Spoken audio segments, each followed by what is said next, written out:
The final chapters of Kingdom Hearts Dark Road gave us a lot more insight into Xehanort's past and just how he began his journey as a Seeker of Darkness. But it also gave insight into some interesting aspects of his bloodline and who all impacted his life as a young boy. Welcome back everyone, this is your girl Empowered Muse, and today we're going to recap the second half of the final chapters of Kingdom Hearts Dark Road. And again, the recap is done in the order the chapters appeared, and not necessarily the true chronological order.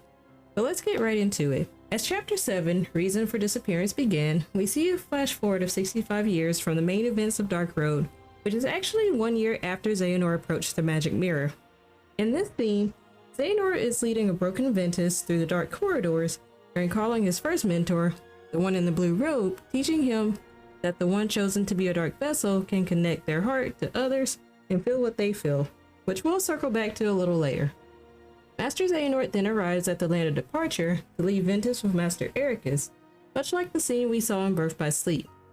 In a private conversation, Xehanort confides to Ericus that Ventus may be the one, and that he deserved to be guided by a true heir to light, as he, Xehanort, stood too close to darkness before they were interrupted by Ventus's screams. Vanitas waits for Master Xehanort in the halls of Master Ericus' school and asks about Ventus. Xehanort recalls the story of the 13 Darknesses as they walk, and implied Vanitas may be the physical form of one of the 13 Darknesses, since he hid within Ventus and wasn't born from Ventus's heart. Back at the present day, the class returned to Master Odin to tell them everything they learned about Vidar and the other upperclassmen's plans, as well as Vor siding with Vidar. And Master Odin begins to discuss the essence of true darkness with the class as he recalls his earlier conversation with Vidar regarding how true darkness can be defeated if it takes a physical vessel, but also reminding Vidar that summoning Kingdom Hearts to purge the worlds was an alternate option but forbidden. Master Odin then dismisses the class and laments that the Dark Seeker will finally be upon them. As the group reconvenes outside to figure out their options, Baldur appears and shares with the group that his sister Holder perished trying to protect him from Maleficent and the darkness, and that he was in the infirmary and afterwards was traveling to learn more about the darknesses. Baldur mentions that they could get answers in the underworld.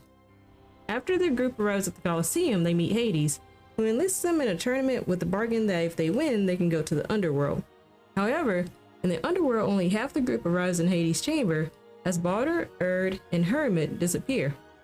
Xehanort asks for them to speak to Holder, and Hades bargains again that if he's able to find her, one of them will have to stay behind. Xehanort and Ericus finally meet the deceased upperclassmen, which included Baldur's sister Holder, as they told them how they lost their lives to the evil fairy Maleficent. They then explained how in every world there was strife born of conflicting beliefs, and it wasn't as obvious as a divide between light and darkness.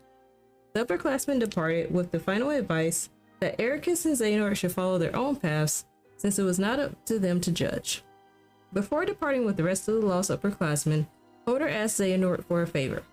Xehanort and Ericus return to Erd and Hermit, but find Braga and Baldur missing, and the four get into a battle with Hades. After fighting and defeating Hades, he casts the group from the underworld into the dark corridors, where Xehanort traveled with Ericus and where Hermit and Erd were lost to the darkness.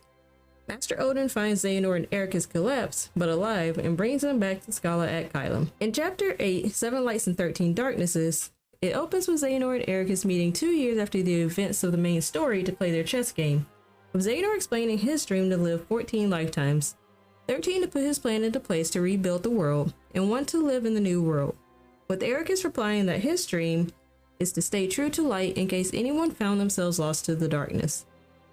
In the present day, Master Odin laments the loss of Ericus and Xehanort's classmates before they were interrupted by an attack outside, with Xehanort deducing that Baldur was the cause of the other classmates' deaths after falling to the darkness with the loss of his sister Holder. Xehanort and Ericus rush outside to help, but have a brief fight with the upperclassmen after finding out they already knew Baldur had fallen into darkness. The fight was cut short, and Baldur appeared with Xehanort, directly sensing the darkness in Baldur's heart.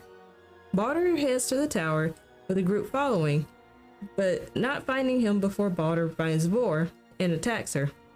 As the upperclassmen attempt to save Vor, all four perish after Baldur's darkness overtakes them and manifests into a physical form, attacking all four classmates as Xehanort and Ericus arrive.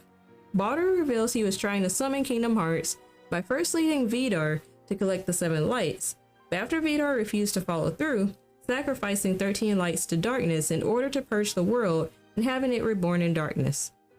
After Ericus and Xehanort defeat Baldur outside the tower, Baldur envelops he and Xehanort into darkness as he tries to convince Xehanort that they're more alike than he realizes.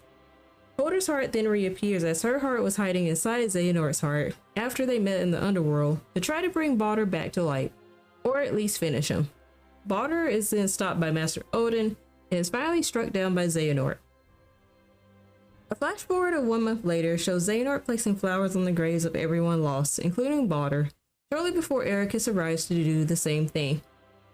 They have a conversation of how Master Odin decided to hold one more Mark of Mastery exam for them before retiring and decided to meet in the tower to play their chess game, as Xehanort tells Ericus to hold on to his dream of light. In a short epilogue, we see a hooded figure saying, "Guess it wasn't him after all." Him likely meaning Baldur. In a flashback of Baldur and Bragi fighting off Cerberus, before Baldur reveals himself by warning Bragi that the darkness was too dense. Bragi then reveals that he's actually Lushu, using Bragi as a vessel, and warning Baldur that if he tried to get rid of him, Xehanort would realize he had fallen to the darkness, and that he had caused too much trouble to be a vessel. As Baldur runs after Lushu and appears to strike him, we flash back to Lushu stating there's no chosen one yet, but Xehanort could be useful, before removing his hood showing Bragi's face, and saying it'll be tough to show his face if he's supposed to be buried. In the after credits scene, we return to the figure in the blue robe, taking Xehanort from his mom to the Destiny Islands, in a scene 9 years before the events of the main story, where the figure calls Xehanort a child of destiny, who will save the world from darkness, and tells him he'll leave the island once he's strong enough to overcome the darkness. Xehanort shows that he wanted to see the kids from his dreams and describes the Union leaders from Union Cross, ending with someone who looked like the hooded figure. The hooded figure reveals that Xehanort can sense what was in the figure's heart and told the story of the Book of Prophecies that it observed in its 2 lifetimes. When Xehanort got older and shortly before the figure's passing, the figure revealed that he was Player from the previous era of Union Cross, and hinted that he also observed the events of Missing Link. He leaves Xehanort with the belief that he will become Light's master because he was a direct descendant of Ephemer, specifically his great-great-grandson.